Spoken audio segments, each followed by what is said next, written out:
I never saw the first body. Not really. Just a smear of something on the pavement, something dark. A shape too broken to register as human at first. My brain didn't want to make sense of it. It was only when I caught the smell, copper and meat, thick enough to taste, that my mind forced the image into focus. Then I saw the hand. It lay just beyond the puddle, fingers curled like it had been reaching for something. The wrist was missing. Torn, not cut, not severed. Torn. The skin ragged, the bone splintered, my breath hitched. I took a step back. The street was dead quiet, the only sound the distant hum of a car too far away to help. My night jog had started like any other. Same path, same route. A little past midnight. Too late for families, too early for morning commuters. The perfect in-between. I liked that time. The city felt like mine, like I had stepped outside of time itself. Like the streets belonged to me alone. But now they weren't empty. Now there was a body. I swallowed hard, chest tight. The air felt different, heavy in a way I couldn't explain. I pulled out my phone, fingers shaking, and tapped 911. No signal. I looked around. Streetlights glowed overhead, the pavement slick from an earlier drizzle reflecting the orange light in long, trembling streaks. No movement, no sound. I should have run, but I didn't. I took another step toward the body instead. It was instinct, some primal, stupid curiosity that said, "Look closer." The second body lay 5 feet ahead, and this one was moving. Not alive, not exactly. The torso was twisted wrong, bent in a way no spine should allow, the head lolling at an angle too extreme. But the fingers twitched, the chest hitched in tiny, shallow movements. The mouth hung open like it wanted to scream but had forgotten how. And then it did something impossible. It rolled toward me. Not turned, rolled.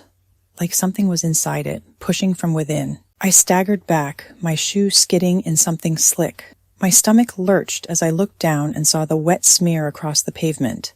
Another body. No, pieces of one. More than one. I forced the bile back down, my pulse hammering, and then I heard it. A breath. Not mine. Close. Right behind me. I spun. Nothing. Just an empty street, a row of dark windows, the silent hum of the city pressing in from all sides. My ears rang with my own heartbeat, and then the streetlights flickered, all of them, at once. A single perfect rhythm. On, off, like a pulse. Like something was testing them. Testing me. The bodies twitched harder. The one with the ruined torso dragged itself another inch forward, lips pulling into something almost like a grin, and then my phone buzzed. A single notification, no caller ID, just a message. 5 words, don't let it touch you. Something slammed into me from behind. I hit the pavement hard, the wind knocked from my lungs. My phone skidded away, landing face up. The screen flickered. The message was gone. The sound of my own breathing filled my ears, too fast, too loud. A weight pressed against my back, something heavy and wrong. I tried to twist, tried to see, but the moment I moved, it moved with me. Then, a whisper, right in my ear. Too low to hear, too close to mistake. I scrambled forward, my fingers scraping against asphalt as I shoved myself up and ran. I didn't look back. I didn't stop. The bodies were shifting now, limbs stretching in ways they shouldn't, mouths opening, faces folding in on themselves like paper crumpling inward. The streetlights pulsed faster, the air crackling with something that felt like static, like heat, like breath on the back of my neck. And then I wasn't running alone. Footsteps, fast, right behind me.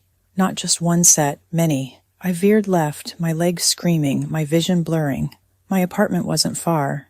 Just 6 more blocks. 5, 4. I could make it. I could make it. I reached my building and slammed into the door. My keys fumbled, my fingers useless. I turned, expecting to see it. Them. Nothing. The street was empty. Just the flickering lights. Just the smell of copper and meat. Just the silence of a city that no longer felt like mine. I staggered inside, locking the door behind me, breath ragged, hands trembling. My phone buzzed again. Same notification. Don't let it touch you. I checked the sender. It was my number, sent from my phone. Tomorrow, I'll take a different route. I won't run at night, and I won't look back. Not ever again.